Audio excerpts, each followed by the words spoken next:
Hello student. So now we can see how actual working on Revit structure is followed. So first of all, whenever we are going to open the software, we need to select the template which was we seen in our previous session. Now we need to go for the second step. Whenever you are opening the Revit structure app, you need to set the units. So for the shortcut for the units is UN. So now you can see there are the project units, means in a project which units we want. So now I am setting the units as a meter. Like I really want to do work on a meter, hence I am setting the units as a meter. And then okay, the units are set. After that, we are go for the drawing. For the drawing in a Revit, we need to follow some steps. The first step is we need to look at the levels and the grids in our drawing. Levels and grids means what? First we have seen levels means what? Levels is a defined horizontal plane of a building of the floor or the roof. Means in simple, in short we can say like floor to floor height of the building, or ground to first floor height we can show by the level. So this is just simply a horizontal plane or the reference plane we have to draw our floors or the roofs in our drawing. And it is a reference point or the reference level in our drawing, which was we are using for the foundation, floors, roof, for establishing the primary horizontal models in our drawing. So the shortcut for the level is LL. But if we are in a one plan or one level, we can't open the level. So you can see here a level tool. We go for the structure. We can see here the level tool. So to activate the level 2, we need to go in any of the elevation. So I'm going for east elevation. Now we can see the levels are activated. So if we are opening the software, by default there are two levels are set by the software. Now we can see how to set our new levels. Go for the level or simply enter LL. You can get the level. In level there are the two types of level, the line and the peak line. Line means what? We can get the distance, like suppose I want 3, and then just simply draw the level. And peak line means what?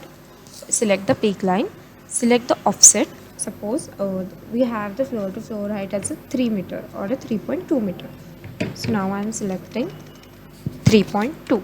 Okay, and just pick a line and select that level.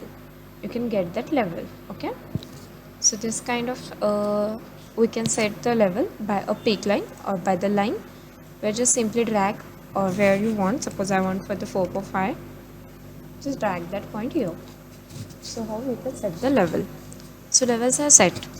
So how we can get that level name, like how we can edit the level name? Simply just press that icon and draw, write whatever you want. Just like I'm selecting ground floor level.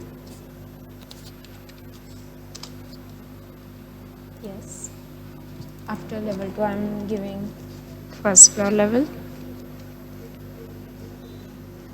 Just that you can enter the level names what we want.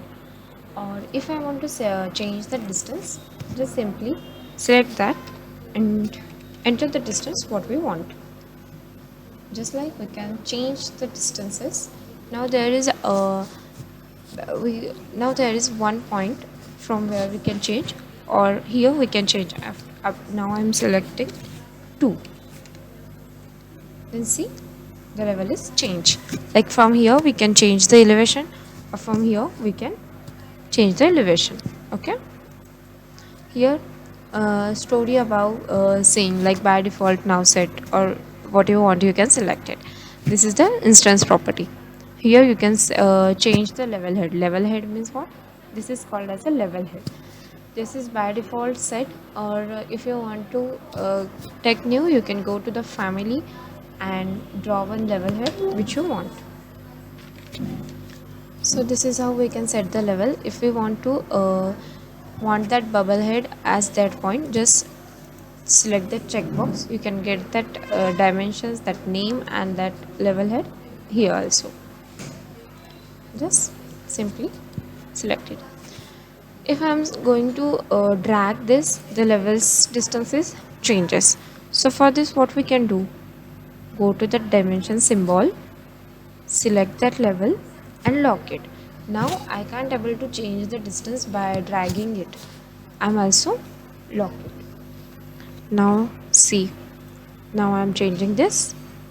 Look, no change. 3 and 4, they're not changing. Look, that levels are changed, but that levels are not changed. Why? Because I am selecting and lock that levels. So this is how you can lock.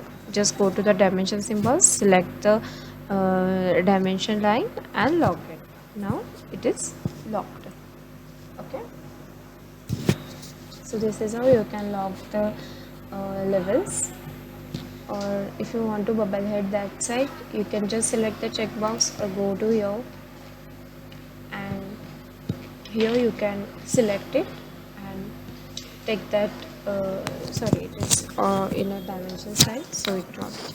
I'm selecting level and go to the edit type and just selecting symbol at one hand, other end symbols are available.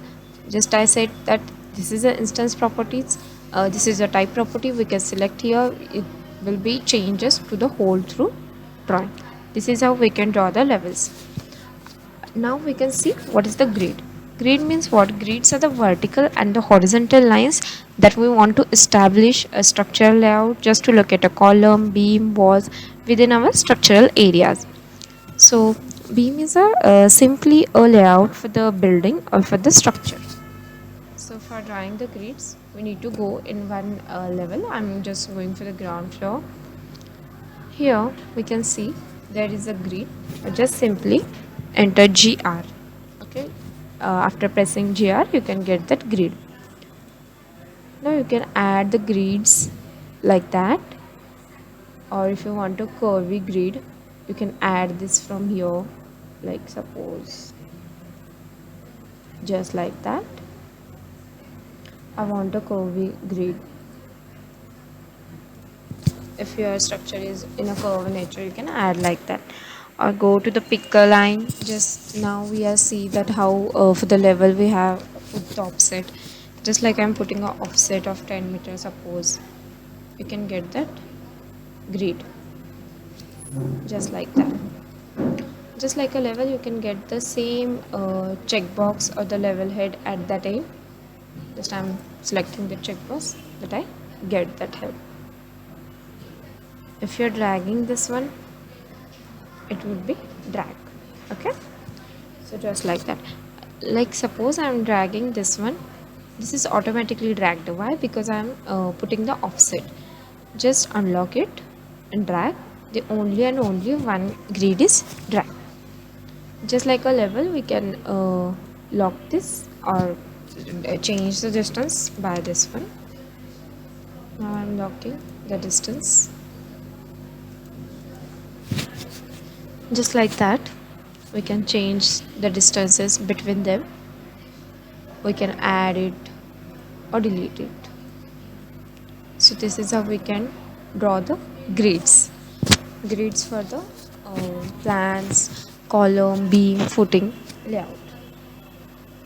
Okay, so in today's session we have seen how to draw the level and grid. The first step of the level is go to the palette or in a elevation and just put select this or press LL and LL, and for the grid go to one level and draw grids by selecting this or GR. Thank you.